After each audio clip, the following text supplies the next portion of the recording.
नमस्कार दोस्तों, स्वागत करता हूं आपका इस YouTube चैनल पे। और आज से हम लोग स्टार्ट करेंगे केमिस्ट्री का। फिजिक्स और बायोलॉजी लगातार चल रही है तो केमिस्ट्री भी साथ साथ लेके चलेंगे ताकि सिलेबस को बहुत तेज़ी से खींचा जा सके। कल हम लोगों का जो यूपी पीसीएस का प्रीलिम्स का एग्ज़ाम था वो हो गया है और उसमें आप ये मान के चलिए कि यदि आपने घटना चक्र तैयार कर लिया तो लगभग आपने 70% जो तैयारी है आपकी वो हो जाएगी, क्योंकि सारे के सारे रिपीटेड क्वेश्चन आते हैं। और मैं इसके लिए जो क्वेश्चन पेपर है उसकी मैं फ़ोटो खींच के और घटना चक्र से वो प्रश्न कहाँ से उठाया गया है उसकी भी फ़ोटो खींच के आपको मैं धीरे धीरे करके इसमें डालता रहूँगा, क्योंकि मुझे थोड़ा सा ढूंढना पड़ेगा। ये आप ये इसको मान लीजिए कि घटना चक्र रामबाण है, ठीक है। तो जो लोग 2022 की यूपी पीसीएस की तैयारी कर रहे हैं वो अभी से घटना चक्र को फॉलो कर सकते हैं, क्योंकि इस चैनल की सबसे अच्छी खास बात यही है कि हम लोग सारी सीरीज़ घटना चक्र की अपडेटेड जो भी सीरीज़ मार्केट में आती है उसको तुरंत कराते हैं। ये 2021 की सीरीज़ है, ठीक है। अब 2022 की सीरीज़ आपको जनवरी से मिलेगी। चलिए बढ़ते हैं। सबसे पहले आते हैं परमाणु संरचना के बारे में, ठीक है। देखिए परमाणु संरचना क्या है, इसको मैं आपको एक फिगर के थ्रू दिखाना चाहूँगा। ये देखिए दोस्तों, ये परमाणु की आपकी फ़ोटो है जिसको हम लोग बोलते हैं परमाणु आइटम बोलते हैं ना। ये इसकी फ़ोटो है। इसमें देखिए क्या क्या होता है। कल एक इसी से क्वेश्चन भी आया था पीसीएस में कि electron, proton, neutron, electron, proton, positron और अल्फा कण, इनमें से कौन सा शून्य है। अगर आप सुन रहे हैं तो कमेंट जरूर करिएगा कि इसमें से कौन सा शून्य है। बाकी तो मैं क्वेश्चन कहाँ से घटना चक्र में किस जगह से उसको मैं क्रॉप करके और उस प्रश्न को जो पीसेस में आया उसकी फ़ोटो लेके एक साथ कंबाइन करके आपको ग्रुप में दूंगा, ताकि आप देख पाए कि घटना चक्र से लगभग 60 to 70% क्वेश्चन रिपीट होते हैं। यदि आपने घटना चक्र तैयार कर लिया पूरी तो 60 to 70% क्वेश्चन को आप ऐसे ही सही कर देंगे। तो ये तो आपकी है देखिए परमाणु की संरचना की। देखिए कैसे है, इलेक्ट्रॉन क्या है, ऑर्बिट में घूम रहा है। ये न्यूक्लियस है, न्यूक्लियस मतलब नाभिक हो गया। ये प्रोटॉन है, ये न्यूट्रॉन है और ये इलेक्ट्रॉन है। थोड़ी सी ब्लर है फोटो, लेकिन कोई बात नहीं, आपको समझ में आ रहा होगा। चलते हैं हम लोग अपने टॉपिक को देखते हैं।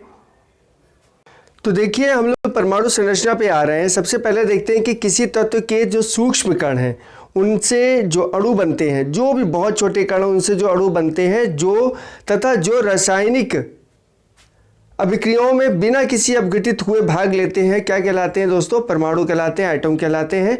और परमाणु पर रासायनिक के रूप से अविभाज्य होते हैं और उनका आकार भी बहुत ही छोटा होता है और बहुत ही कम होता है। सूक्ष्म मतलब होते हैं कि बहुत छोटा, और कम का मतलब है यहाँ पर कि बहुत मतलब क्वांटिटी में कम होते हैं। अब हम लोग बात करते हैं परमाणु के आकार के बारे में। देखिए परमाणु के जो साइज़ के बारे में बात करें तो जो सबसे छोटा परमाणु होता है वो होता है हमारा हाइड्रोजन, जिसका सिंबल होता है H। ये भी ध्यान रखिएगा।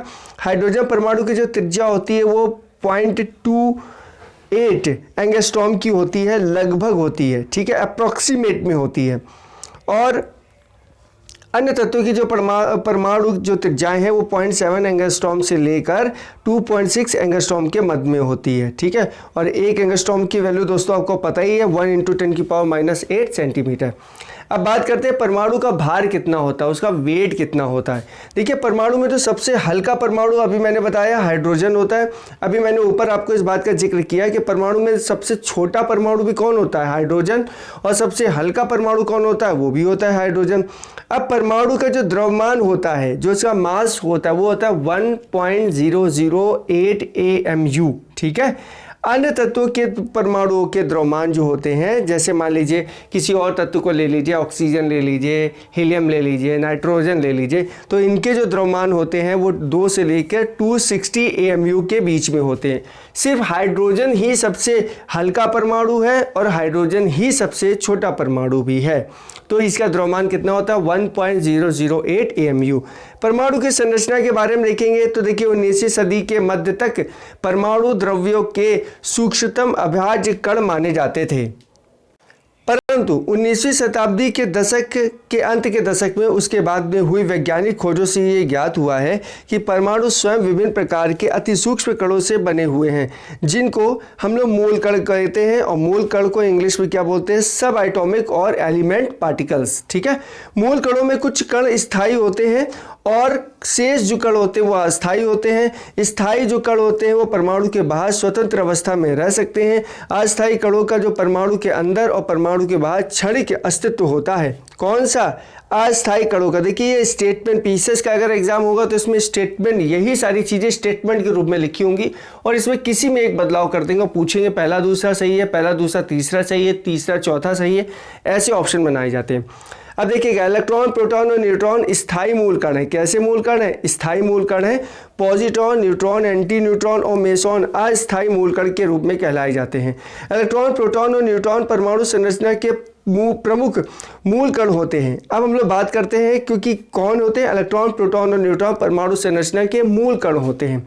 इलेक्ट्रॉन को डिनोट किससे करते हैं? ये भी ध्यान रखिएगा, स्मॉल ई से करते हैं डिनोट। इसके ऊपर माइनस हल्का सा लगता है, ये चार्ज है, ये आपको माइनस लग रहा है, ये चार्ज है, ठीक है, आवेश। इलेक्ट्रॉनिक अति सूक्ष्म ऋणावेशित कण होते हैं और एक इलेक्ट्रॉन पर जो यूनिट है वो क्या होती है? नेगेटिव होती है। जो मैंने ये चढ़ाया, देखिए वही यहाँ पे लिखा हुआ है।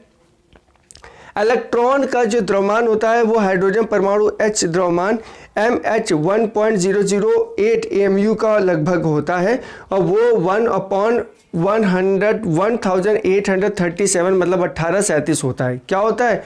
द्रव्यमान, ठीक है। और हाइड्रोजन का भी हम लोगों ने द्रव्यमान देखा था, वो कितना होता है? 1.008 AMU। इलेक्ट्रॉन की जो खोज है वो 1897 में हुई। इंग्लिश के एक वैज्ञानिक हुआ करते थे, मतलब ब्रिटेन के एक वैज्ञानिक थे, उनका नाम था जे टॉमसन। और वैसे भी मैं आपको एक ट्रिक बताऊंगा याद रखने की, आसानी से याद कर सकते हैं। ने कैथोड किरणों पे इसके किरणों की बौछार करी थी। इसके बाद में देखेंगे कि प्रोटॉन क्या है? प्रोटॉन अति सूक्ष्म धनावेशित कण है। ये क्या है? ये धनावेशित कण है। ध्यान रखिएगा, कल एक पीसीएस में क्वेश्चन आया था, मैंने अभी आपको रिपीट कर दूं फिर से। प्रश्न आया था कि निम्नलिखित में से किसमें शून्य आवेश है? ठीक है, शून्य आवेश आया था। देखिए प्रोटॉन में क्या है? ये सूक्ष्म धनावेशित कण होता है या प्रोटॉन पर यूनिट धनावेशित होता है। प्रोटॉन का द्रव्यमान हाइड्रोजन परमाणु के द्रव्यमान के लगभग बराबर होता है और हाइड्रोजन परमाणु में से इलेक्ट्रॉन बाहर निकल जाते हैं, उस पर जो यूनिट धनावेशित कण होते हैं वो H+ शेष रह जाती है और उसे हाइड्रोजन परमाणु कहते हैं, ठीक है ना। हाइड्रोजन परमाणु का नाभिक या प्रोटॉन भी कहा जाता है। जर्मन के जो भौतिक वैज्ञानिक हैं उनका नाम है गोल्डस्टीन ने प्रोटॉन की खोज करी थी, ये ध्यान रखिएगा। अभी एक बार फॉर्मूला टाइप का बताऊंगा, एक छोटी सी लाइन है जिसमें आपको इलेक्ट्रॉन, प्रोटॉन, न्यूट्रॉन तीनों के आपको आविष्कारक भी याद हो जाएंगे और तीनों के एक सीक्वेंस भी याद हो जाएगा। अब बात करते हैं न्यूट्रॉन। न्यूट्रॉन क्या है? न्यूट्रॉन एक विद्युत उदासीन है। देखिए विद्युत उदासीन है, लेकिन कल वाले जो एग्जाम में न्यूट्रॉन का नहीं था जिक्र, तो इसको समझना है आपको। न्यूट्रॉन का द्रव्यमान हाइड्रोजन परमाणु के द्रव्यमान के लगभग बराबर होता है। न्यूट्रॉन की जो खोज थी वो 1932 में इंग्लिश मतलब ब्रिटेन के वैज्ञानिक ने जे चैडविक ने की थी और परमाणु नाभिक का संगठन के बारे में देखेंगे। देखिए परमाणु नाभिक की रचना है जो प्रोटॉन और न्यूट्रॉन से मिलकर बनी होती है, ये ध्यान रखिएगा। P और +N प्रोटॉन और न्यूट्रॉन से मिलकर बनती है परमाणु नाभिक की संरचना। नाभिक का द्रव्यमान प्रोटॉन और न्यूट्रॉनों के कारण तथा नाभिकों का धनावेश केवल प्रोटॉनों के कारण होता है। प्रोटॉन और न्यूट्रॉनों को सामूहिक रूप से न्यूक्लियॉन भी कहते हैं क्योंकि ये कण परमाणु न्यूक्लियस के घटक होते हैं, ठीक है ना। परमाणु में इलेक्ट्रॉन नाभिक के बाहर रहते हैं और नाभिक के चारों ओर अपेक्षाकृत कुछ दूरी पर विभिन्न कक्षाओं में घूमते रहते हैं। परमाणु में इलेक्ट्रॉनों की संख्या प्रोटॉन की संख्या के बराबर होती है, इसलिए परमाणु विद्युत उदासीन होते हैं। ये बात ध्यान रखने वाली बात है। परमाणु क्रमांक के बारे में देखेंगे तो एटॉमिक नंबर में देखिए किसी तत्व के परमाणु का नाभिक अभी मैंने आपको इमेज में दिखाया था क्या होता है। ये जैसे आपके पास परमाणु है, ठीक है, तो इसमें ये जो बीच में मिडिल होगा वो क्या होगा? परमाणु का नाभिक होगा ना। तो परमाणु नाभिक में अगर देखेंगे तो इसमें क्या बोला गया? परमाणु नाभिक में क्रमशः निश्चित और स्थिर होते हैं। भिन्न भिन्न तत्वों के परमाणु क्रमशः भिन्न भिन्न होते हैं। हाइड्रोजन तत्व का जो परमाणु होता है इसमें क्रमशः एक होता है तथा इस तत्व से इस अभिक्रिया है और कि हाइड्रोजन परमाणु के नाभिक में एक प्रोटॉन भी होता है। ये इससे क्या एक अभिप्राय निकलता है कि इससे परमाणु के जो नाभिक में एक प्रोटॉन भी होता है। अब आते हैं हम लोग द्रव्यमान संख्या, जिसको बोलते हैं हम लोग मास नंबर। किसी परमाणु के नाभिक में उपस्थित प्रोटॉन तथा और न्यूट्रॉनों की संख्या का योग उस परमाणु की द्रव्यमान संख्या A कहलाती है। पहली बात ध्यान रखिएगा, जो द्रव्यमान संख्या होती है उसमें क्या होता है? परमाणु के नाभिक में उपस्थित जो प्रोटॉन होंगे, जो न्यूट्रॉन होगा, उनको जब जोड़ेंगे तो जो परमाणु का जो द्रव्यमान होता है वो A कहलाती है। परमाणु की द्रव्यमान संख्या A बराबर होता है नाभिक में प्रोटॉनों की संख्या जिसको हम लोग Z से डिनोट करते हैं प्लस नाभिक में न्यूट्रॉनों की संख्या जिसको हम लोग A से डिनोट करते हैं। तो हम ऐसे याद कर सकते हैं A = Z+N, मतलब परमाणु का द्रव्यमान अगर निकालना है तो नाभिक में न्यूट्रॉनों की संख्या और नाभिक में प्रोटॉनों की संख्या हमें पता होनी चाहिए, ठीक है ना। किसी परमाणु की द्रव्यमान संख्या उस परमाणु के नाभिक में उपस्थित न्यूक्लियनों की कुल संख्या को प्रदर्शित करती है।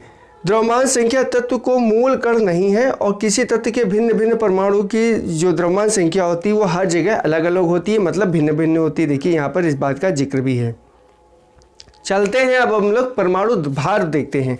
किसी परमाणु पर या किसी परमाणु का परमाणु द्रव्यमान या परमाणु भार उसकी द्रव्यमान संख्या के लगभग बराबर होता है। ये बात ध्यान रखिएगा, अप्रॉक्सीमेट है, फिक्स नहीं है।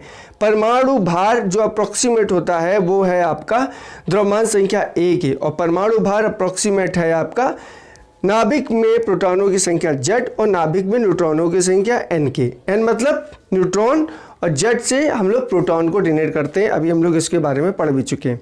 आगे देखेंगे। अब आते हैं हम लोग सम इलेक्ट्रॉनिक के बारे में। देखिए सम इलेक्ट्रॉनिक क्या होता है कि जिन आयनों और परमाणुओं में इलेक्ट्रॉनों की कुल संख्या बराबर होती है उन्हें सम इलेक्ट्रॉनिक कहते हैं।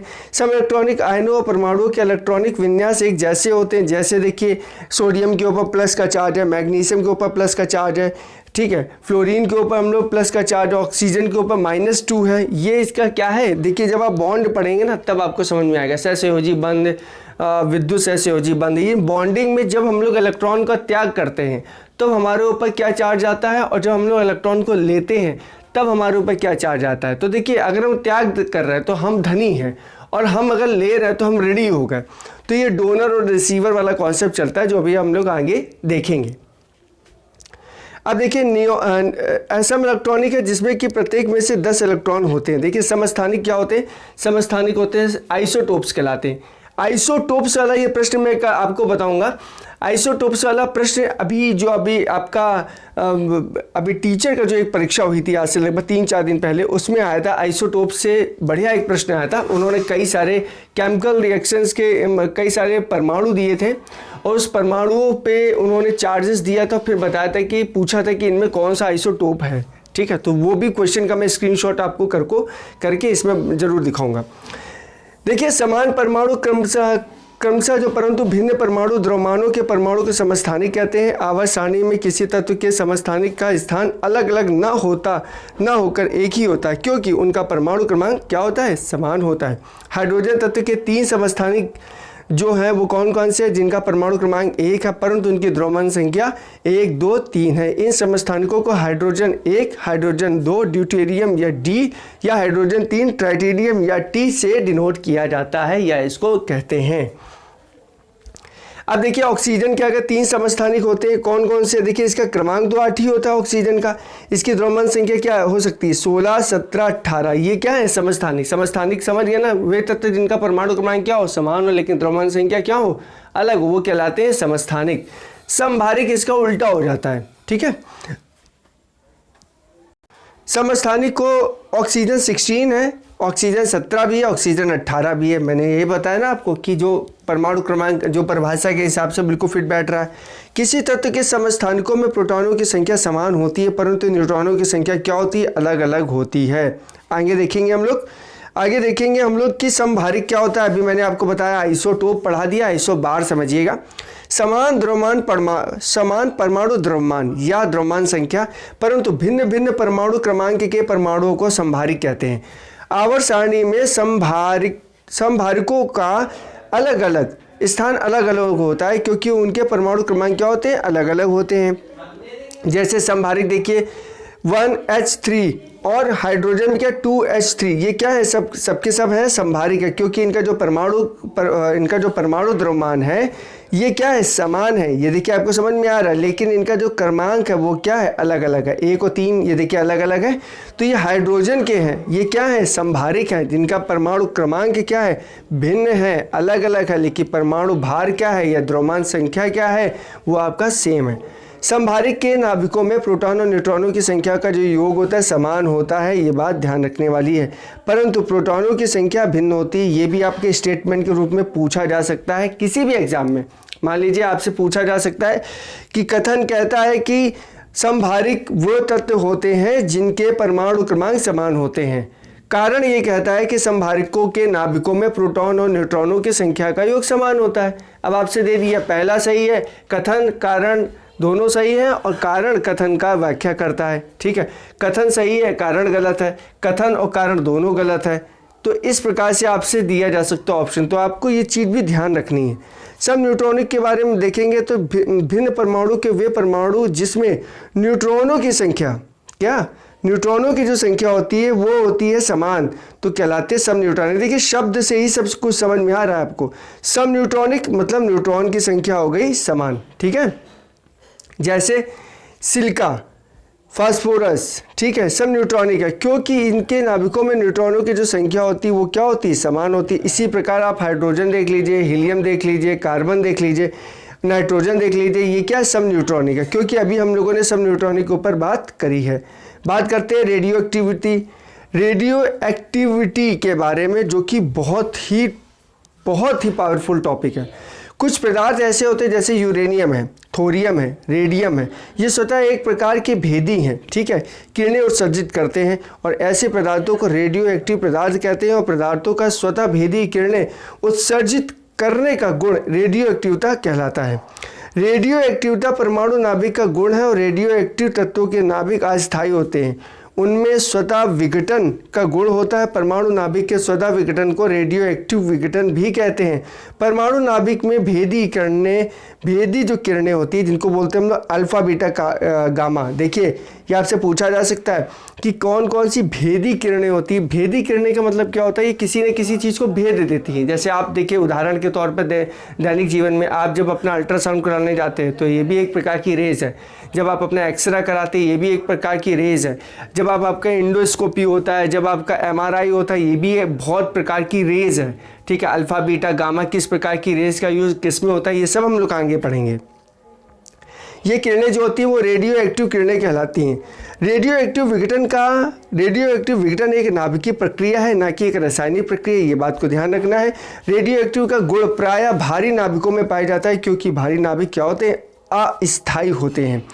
परमाणु क्रमांक 83 से आगे वाले जितने भी ज़्यादातर जो तत्व देखे गए हैं वो रेडियो एक्टिव तत्व होते हैं। इसको बात ध्यान रखिएगा। अब आते हैं हम लोग बैकेरल द्वारा यूरेनियम की रेडियो एक्टिविटी की खोज हो जाने के कुछ समय के बाद मैडम क्यूरी द्वारा थोरियम के रेडियो एक्टिव गुणों की जो खोज है वो 1898 में हुई थी। मैडम क्यूरी उनके पति जिनका नाम था पीरे क्यूरी ने रेडियो एक्टिव तत्व पोलेनियम की खोज करी थी। मैडम क्यूरी ने वर्ष 1902 में यूरेनियम के अयस्क पिच ब्लैट जिसको U3O8 से नए तत्व रेडियम की खोज की थी जो यूरेनियम की अपेक्षा लगभग 30 गुना ज़्यादा एक्टिव है।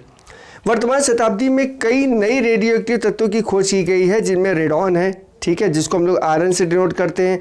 फिर उसके बाद में आता है प्रोटेनियम है, PA से करते हैं। एक्टिनियम है, ये आपका AC से होता है। फ्रांसियम है जो कि FR से होता है। और स्टैटिन है जिसको स्टैटिन बोलते हैं, AT से इसको डिनोट किया जाता है।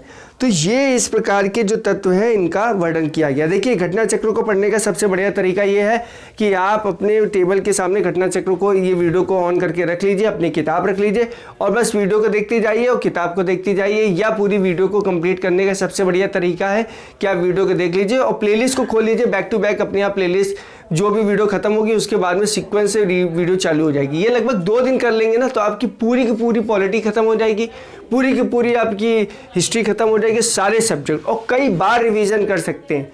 ऐसे आप किताब से 1 दिन में बैठ के या 15 दिन में बैठ के पूरी किताब कंप्लीट नहीं कर पाएंगे, ये मेरा भी अपना अनुभव है। ठीक है, तो आइए हम लोग बढ़ते हैं अल्फा बीटा गामा किरणों के गुणों की तुलना करते हैं कि इनकी क्या क्वालिटी है।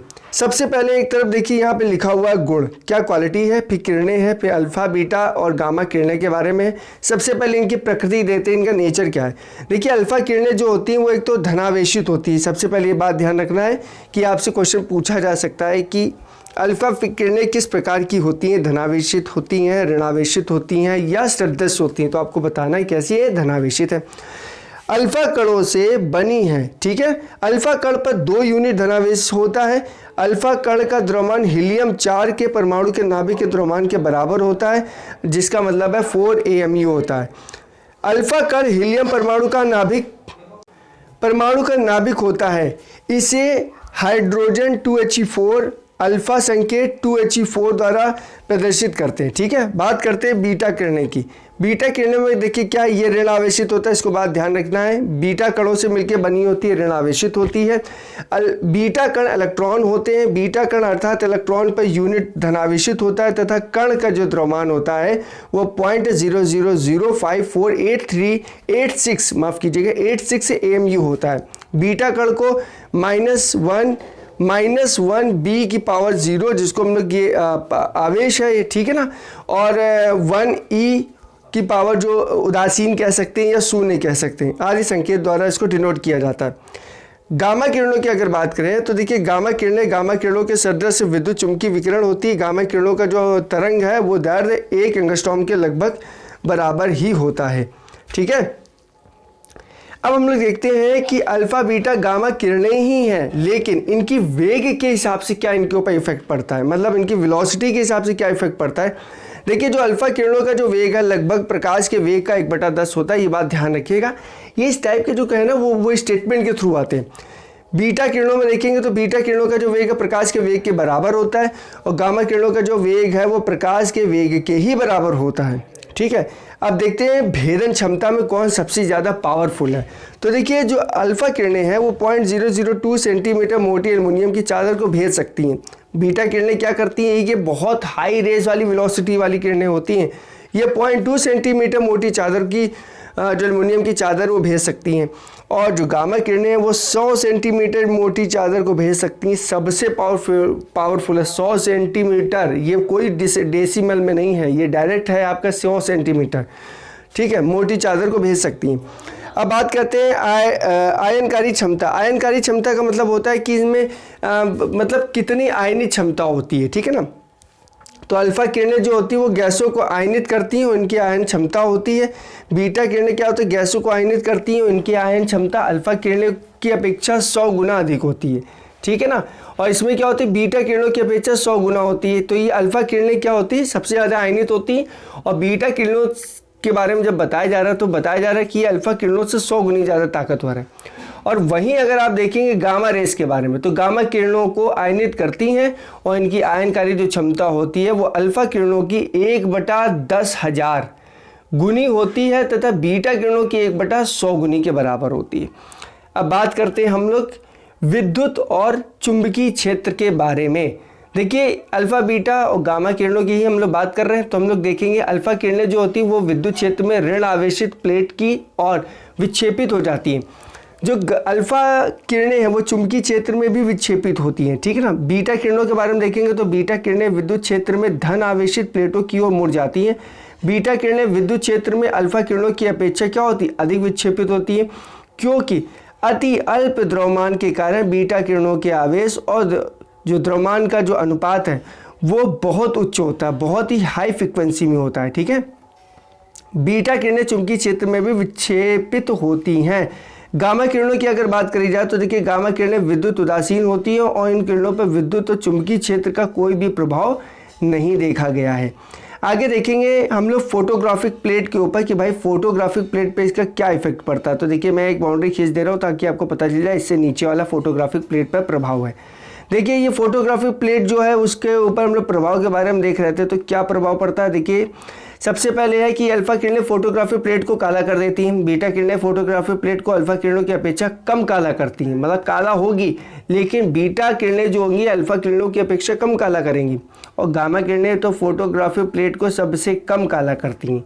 ठीक है, अब आते हैं हम लोग बेरियम प्लेटिनोसाइडेट और जिंक सल्फाइड पर क्या इफेक्ट पड़ता है अल्फा बीटा और गामा किरणों का, इसके बारे में एक जो रिसर्च हुई है उसका यहाँ पे रिजल्ट है आपको। देखिए जो अल्फा किरणें हैं वो प्रतिदीप्ति उत्पन्न करती हैं, बीटा किरणें आपको प्रतिदीप्ति उत्पन्न करती हैं, और गामा किरणें भी यहाँ पे प्रतिदीप्ति उत्पन्न करती हैं, मतलब रिफ्लेक्शन देती हैं, कि रोशनी देती हैं, ये प्रतिदीप्ति है। अब देखते हैं हम लोग क्वेश्चन के ऊपर आते हैं। तो देखिए मैं आपको एक फॉर्मूला बताने वाला था जिसमें इलेक्ट्रॉन, प्रोटॉन और न्यूट्रॉन को आप याद कर सकते हैं, तो वो है आपका ईंट पर नाच। ये ध्यान रखिएगा, सबने सुना होगा ईंट पर नाच। ईंट पे नाच का मतलब क्या है? ईंट से इलेक्ट्रॉन तो टा से थॉमसन, पा से प्रोटॉन तो आ से रदरफोर्ड और ना से न्यूट्रॉन तो चा से चैडविक। बस एक ही छोटा सा फॉर्मूला था जिससे आप चीज़ों को याद कर सकते हैं, तो सबसे बढ़िया था। देखिए याद करने के लिए क्या ट्रिक अपनाते हैं वो तो आप खुद भी बना सकते हैं, कोई बहुत बड़ी बात नहीं है। देखिए परमाणु नाभिक के जो अवयव हैं वो क्या है? प्रोटॉन और न्यूट्रॉन। मैंने आपको बताया था अवयव के बारे में, परमाणु नाभिक के अवयव के बारे में बात हो रही है। तो देखिए सीधी सी बात है, अभी मैंने आपको बताया था कि ये परमाणु नाभिक है, मैंने एक दिखाया भी था फिगर आपको कि इसमें जो अवयव है वो क्या होगा, तो मैंने बता दिया आपको सी है प्रोटॉन और न्यूट्रॉन। परमाणु का वह लघुत्तम भाग जिसमें पदार्थ के सभी गुण विद्यमान होते हैं, यह रासायनिक अभिक्रियाओं में भाग लेते हैं परंतु स्वतंत्र अवस्था में नहीं रह सकते। ध्यान रखिएगा, रासायनिक अभिक्रिया में भाग लेंगे लेकिन स्वतंत्र अवस्था में नहीं रहेंगे। परमाणु के केंद्र में एक नाभिक न्यूक्लियस होता है जिसमें प्रोटॉन और न्यूट्रॉन स्थिर होते हैं, ठीक है ना। अब देखिए प्रोटॉन के बारे में यदि देखिए तो देखिए धनावेशी तथा न्यूट्रॉन विद्युत उदासीन होता है। परमाणु में इलेक्ट्रॉन नाभिक के चारों ओर एवं निश्चित कक्षा में चक्कर लगाते हैं जिन्हें हम लोग ऊर्जा स्तर या एनर्जी लेवल कहते हैं। प्रश्न नंबर 2 है कि आणविक संरचना के बारे में निम्नलिखित में से कौन सा कथन सही है? तो इसमें कहा गया आणविक संरचना में कि प्रोटॉन और न्यूट्रॉन न्यूक्लियस में होते हैं, बिल्कुल सही बात है। और इलेक्ट्रॉन जो होता है वो न्यूक्लियस के इर्द गिर्द घूमता है, ये भी बात बिल्कुल सही है। तो इसलिए सी विकल्प इसका बिल्कुल सही हो जाएगा। प्रश्न नंबर बढ़ते हैं हम लोग 3 की तरफ। कहा गया है कि निम्नलिखित में से कौन सा अणु एटम का भाग नहीं है? तो आपको पता ही होगा क्या नहीं है, फोटॉन नहीं है। क्यों नहीं है? क्योंकि जो फोटॉन होता है वो विद्युत चुंबकीय किरणें होती हैं। हम लोगों ने 12th में पढ़ा था कि जो प्रकाश है कई बंडलों के रूप में आता है, ये सेम वही क्वेश्चन है, वही कॉन्सेप्ट है। तो इलेक्ट्रॉन तो है, आपको पता है एटम का पार्ट तो है ही, ठीक है। प्रोटॉन भी है और न्यूट्रॉन भी है और इसके खोज करता है इलेक्ट्रॉन के कौन है? इलेक्ट्रॉन पे थॉमसन है, प्रोटॉन पे कौन है? रदरफोर्ड है और न्यूट्रॉन पे कौन है? चैडविक है। फटाफट मुझे बताइए न्यूट्रॉन की जो खोज थी वो किस सन में की गई थी? ठीक है, थोड़ा सा एक्टिव भी रहेंगे तो ज़्यादा अच्छा रहेगा।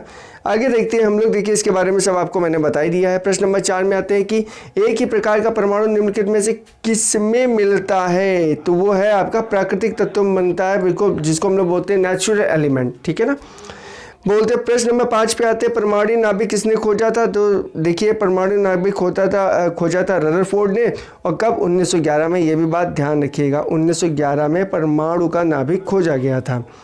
प्रश्न नंबर 6 में आते हैं, कहा गया कि न्यूट्रॉन में एटम में न्यूट्रॉन की खोज किसने की थी? तो न्यूट्रॉन नाच तो का ईंट पर नाच, मैंने एक कॉन्सेप्ट बताया था, तो इसके हिसाब से यहाँ पे चैडविक हो जाता है।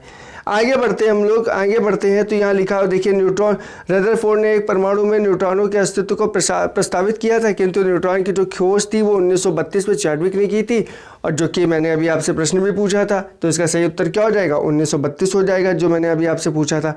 उन्होंने पता लगाया कि बेरिलियम तथा अन्य परमाणुओं पर यदि तीव्र गति वाले कण के बम वर्षा की जाए तब उनमें से विद्युत उदासीन कण निकलते हैं, जिसे हम लोग क्या बोलते हैं? न्यूट्रॉन बोलते हैं। कब निकलते? जब बेरिलियम पर हम क्या करते हैं? अन्य परमाणु पर यदि तीव्र गति बेरिलियम पे करें या किसी परमाणु पे हम बहुत तीव्र गति से कणों की जो बमबारी कराए, तो उससे जो एनर्जी निकलती है, उससे जो रिलीज होते हैं कण, वो होते हैं न्यूट्रॉन हमारे, ठीक है। और कब खोजी हुई? 1932 में। निम्नलिखित में से कौन सा एक अणु परमाणु का कण नहीं है? तो वो सी है, ड्यूट्रॉन नहीं है।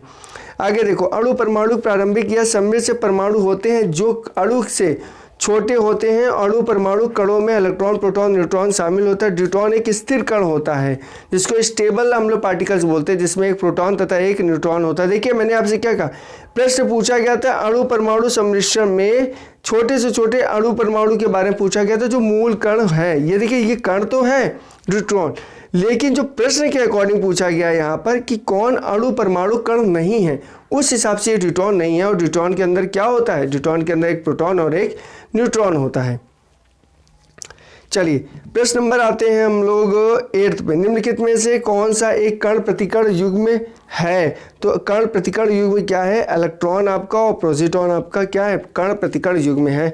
अधिकतर कणों के अनुरूप उनसे संबंध एक प्रतिकण होता है जिसका द्रव्यमान उस कण के द्रव्यमान के बराबर होता है, जबकि विद्युत आवेश उस कण के विपरीत होता है। उदाहरण के लिए देखें अगर, तो इलेक्ट्रॉन का जो प्रतिकण है वो धन आवेशी तथा एंटी इलेक्ट्रॉन या पॉजिट्रॉन होगा, ठीक है ना।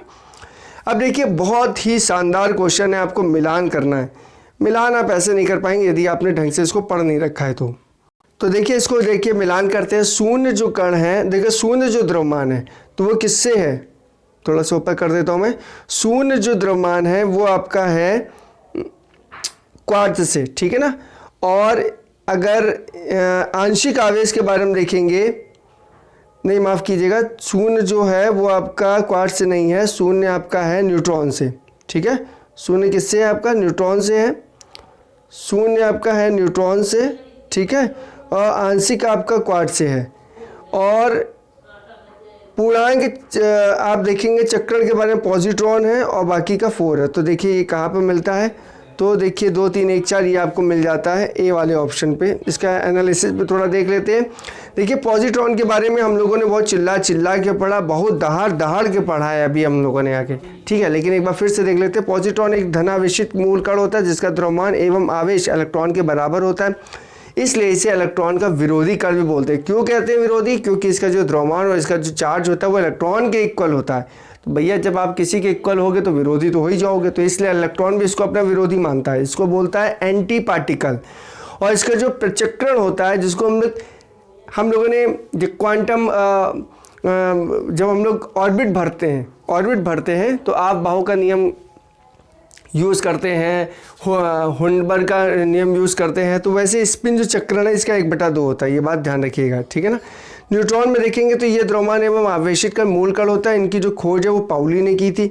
आगे यदि देखिए हम लोग तो क्वार्ट्ज के बारे में कि क्वार्ट्ज पदार्थ का मूल कण होता है जिसमें अधिकांश पदार्थ बने होते हैं। क्वार्ट्ज मिलकर हैड्रॉन बनाते हैं। क्वार्ट्ज का आंशिक आवेश जो होता है मूल कण का -1/3 या +2/3 होता है। अब यहाँ पर एक वर्ड आया फोनॉन। देखिए जो चीज़ें यहाँ मिल रही ना उसको भी बहुत गैदर करिएगा, बहुत इकट्ठे करिएगा, क्योंकि ये आपके एग्जाम में बहुत पावरफुल चीज़ें हैं, ठीक है। फोनॉन के बारे में देखेंगे। फोनॉन ध्वनि के लघुत्तम कण है जो कि दृढ़ क्रिस्टल विमा के कंपन में फोनॉन को पाया जाता है, ठीक है। प्रश्न नंबर देखते हैं हम लोग 10 में। प्रश्न नंबर 10 क्या है, प्रश्न नंबर 10 है कि अल्फा कण के 2 धन आवेश है जिनका द्रव्यमान लगभग बराबर होता है। किसके बराबर होता है, हीलियम के एक परमाणु के नाभिक के बराबर होता है। आगे देखिए अल्फा कण हीलियम कण के समान 2 प्रोटॉन तथा 2 न्यूट्रॉनों से मिलकर बने होते हैं। ये द्विआवेशित हीलियम कण होते हैं। इनका जो द्रव्यमान होता है वो हीलियम नाभिक के द्रव्यमान के बराबर होता है और इनकी मात्रा हाइड्रोजन परमाणु की मात्रा की 4 गुनी होती है। हीलियम के नाभिक में क्या होता है ये तो आपको पता ही होगा, तो ये होते हैं 2 प्रोटॉन और 2 न्यूट्रॉन, ये बात ध्यान रखिएगा। हीलियम में क्या होता है, जो हम लोग वही हीलियम है 2He4 वाले की बात हो रही, तो क्या क्या होता है उसमें 2 प्रोटॉन होते हैं और 2 ही क्या होते हैं, न्यूट्रॉन होते हैं। ये बात ध्यान रखने वाली बात है, ठीक है। प्रश्न नंबर आते हैं 12 में, सॉरी वीडियो पॉज करनी पड़ी थी। इसमें किसमें ऋणात्मक आवेश होता है, तो वो है आपका बीटा कण में। बीटा कण में ऋणात्मक आवेश होता है, ये बात ध्यान रखिएगा। आगे बढ़ते हैं हम लोग। अल्फा कण जो होता है वो अल्फा किरणें होती है वो अल्फा कणों से मिलकर बनी होती है। किरणें कणों से मिलकर बनेगी जो धन आवेशित हीलियम नाभिक होते हैं। बीटा जो कण होते हैं वो ऋण आवेशित इलेक्ट्रॉन एवं गामा किरणें अनावेशित होती हैं। गामा विद्युत चुंबकीय किरणें तरंगे होती हैं। बात करते हैं 13 में। परमाणु में कक्षों को भरने का क्रम नियंत्रित होता है। परमाणु में तो कैसे होता है, अभी मैंने आपको बताया था। आप बाहु का नियम, हाइजेनबर्ग की अनिश्चितता का नियम, हुंड का नियम और पाउली का नियम, तो ये है हम लोगों ने बहुत 10th में और फर्स्ट ईयर में बहुत हम लोगों ने जो ऑर्बिट थे, परमाणु के कक्षक थे, वो भी भरा था। अपवाद भी बहुत सारे होते हैं। तो उसी में एक बहुत अच्छी वेब सीरीज़ भी बनी है कोटा फैक्ट्री 2, देखिएगा बड़ी मज़ा आएगी, क्योंकि उसमें वो केमिस्ट्री से ही बहुत ज़्यादा परेशान रहता है। और केमिस्ट्री है ही ऐसी उलझाओ चीज़, क्योंकि उसमें अपवाद बहुत है, एक प्योर कॉन्सेप्ट नहीं समझ में आता है कि चीज़ें कहाँ से, इसका रूट क्या है। ये हवेबाजी मुझे लगता है कि यार भी टीचर्स नहीं बहुत अच्छे से समझा पाते, क्योंकि हमारे आप जैसे ही जो स्टूडेंट होते हैं वही जब पढ़ लेते हैं, बहुत अच्छा कर लेते हैं, वही टीचर्स बनते हैं, लेकिन उनका कोई ना कोई सब्जेक्ट वीक रहता है। तो वो थोड़ा सा इमेजिनेशन वाला सब्जेक्ट है, उसमें मतलब विजुअल्स के थ्रू पढ़ाया जाए तो कुछ ज़्यादा अच्छे से समझ में आए, मुझे लगता है।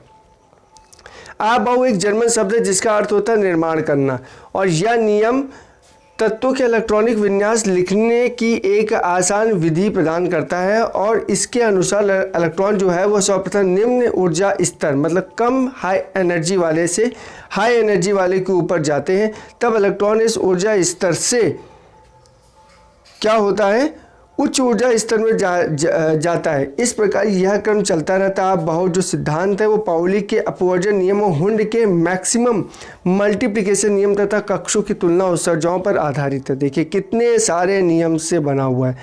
वही आपको परमाणु ऑर्बिट भरना है, लेकिन एक आप बाहु है, एक पाउली का है, एक हुंड लॉ है।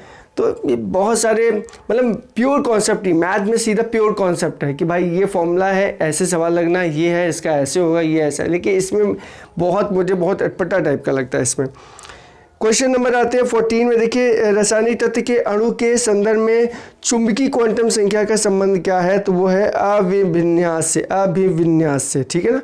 देखिए रासायनिक तत्व के अणु के संदर्भ में चुंबकीय क्वांटम संख्या m का संबंध इलेक्ट्रॉनिक कक्ष के अभिविन्यास से है। प्रिंसिपल क्वांटम संख्या n कक्षा के आकार और ऊर्जा को एजीमुथल क्वांटम संख्या को L से, जिसको हम लोगों ने बहुत याद किया MNLS। ठीक है ना। वैसे हम लोग कक्षा भरते थे ना, तो हम लोग ऑर्बिट बनाते थे। नहीं याद आ रहा तो मैं आपको छोटा सा एक बॉक्स बना के दिखा सकता हूँ। देखिए ये ऐसे याद होगा, एक ये भरते थे ऊपर, फिर सब में पहले ऊपर भरते थे, फिर उसके बाद जो हमारे परमाणु बनते थे वो नीचे बसते थे। बस ऐसे इसी को बोलते हैं। ठीक है ना।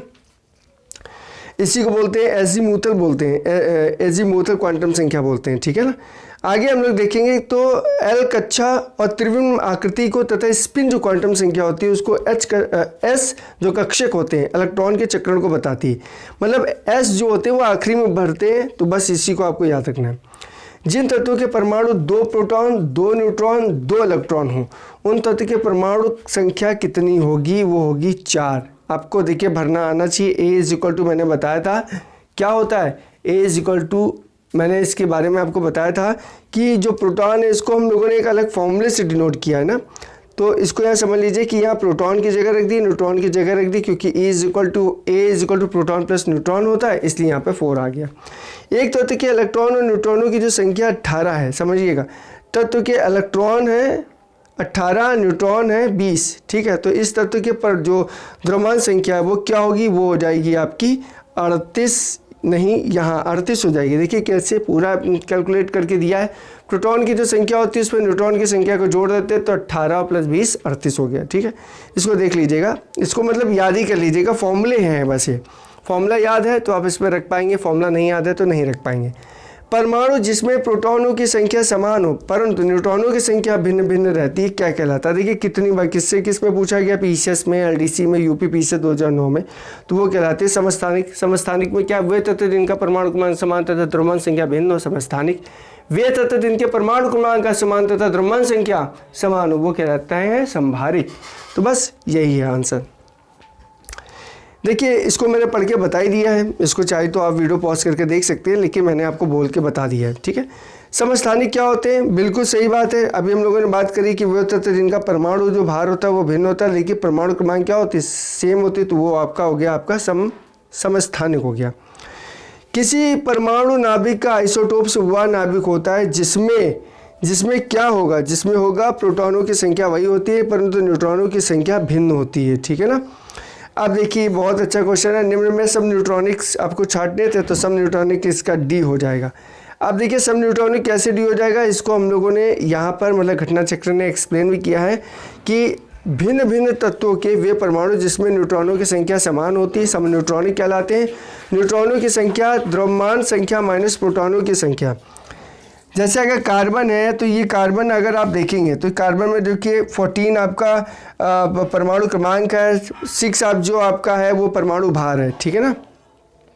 तो ये यहाँ पर है 8 हो गया, 8 हो गया, 8 हो गया, तो यही तो है आपका न्यूट्रॉन। इसमें क्या है, बराबर हो रहा है ना, तो इसीलिए इसको बोला है सब न्यूट्रॉनिक। बात समझ में आई। देखिए रेडियो एक्टिविटी मापी जाती, बहुत अच्छा प्रश्न है। कल एक प्रश्न आया था साइंस से और प्रश्न बहुत अच्छा था, मुझे कमेंट में आप इसका आंसर दीजिएगा। उन्होंने कहा कि जब खीरे को काटा जाता है, खीरा जो खाते हैं, उस खीरे पे जब नमक डालते हैं और उसको जब नमक डालते हैं तो वो पानी क्यों छोड़ता है, उसका क्या रीज़न है। बहुत प्यारा क्वेश्चन था, ये दैनिक जीवन से रिलेटेड है। तो पीसीएस या किसी भी परीक्षा के लिए आपका नाक कान गला आँख सब खुले होने चाहिए कि कुछ भी आपके आसपास घट रही हो, और अगर आपको इसके बारे में नहीं पता, अवेयरनेस नहीं, तो गूगल में तुरंत टाइप करके उसके बारे में ज़रूर जानकारी लीजिए, क्योंकि वो चीज़ ही ऐसी है, ठीक है ना। तो इसमें क्या रेडियो एक्टिविटी मापी जाती है किस में, तो ये मापी जाती है गाइगर काउंटर से, ठीक है। ध्यान रखिएगा कि गाइगर काउंटर को गाइगर मूलर काउंटर के नाम से भी जाना जाता है। यह एक प्रकार का कण संसूचक है जिसका प्रयोग आयनित विकिरणों को मापने में किया जाता है, और इस उपकरण के द्वारा नाभिकीय विकिरणों के उत्सर्जन का पता लगाया जाता है। बात करते हैं 22 नंबर में, रेडियो एक्टिविटी का जो विकास है वो किसने किया, मैंने आपको बताया था किसने किया, बैकुलर ने किया है, ठीक है। और इनका पूरा देखते हैं। एंटोइन हेनरी बैकुलर और फ्रांसीसी गणितज्ञ भौतिक शास्त्री थे। उन्होंने सन 1896 में फ्रांसीसी एक्टिविटी की खोज की थी, और इस खोज उन्होंने स्फुरदीप्ति पदार्थ के अध्ययन के दौरान की थी, ठीक है। अब अगला टॉपिक आपका रासायनिक एवं भौतिक परिवर्तन विलयन, ये हम लोग करेंगे नेक्स्ट वीडियो में, ठीक है। और देखिए एक चीज़ और समझिए कि घटना चक्र है, यहाँ पे बहुत एक्सप्लेन नहीं करूँगा मैं, क्योंकि अगर एक्सप्लेन करूँगा तो ऑलरेडी इसमें करीबन 500 पेजेस है, ये वीडियो जाएगी और लंबा। तो आपको सिर्फ घटना चक्र को पढ़ना है, और चाहे तो आप दो तरीके हैं, या तो अपने फ़ोन को वॉइस कर दीजिए, मतलब उसका ईयरफोन हटा दीजिए और ऐसे साउंड पे सुनते रहिए, कुछ भी काम करते रहिए, काम करते करते सुन सकते हैं। यूट्यूब और ये एडवांस टेक्नोलॉजी का ये सबसे ज़्यादा फ़ायदा है। या तो फिर आप म्यूट कर दीजिए और इसको पढ़ते जाइए, अगर आपके पास घटना चक्र नहीं भी है तो भी तैयार हो जाएगी। तो दूसरे वीडियो में हम लोग मिलेंगे रासायनिक एवं भौतिक परिवर्तन विलयन के साथ में। तो आज के लिए इतना ही, नेक्स्ट वीडियो में जल्द मिलते हैं। Thanks a lot, keep watching, God bless you all.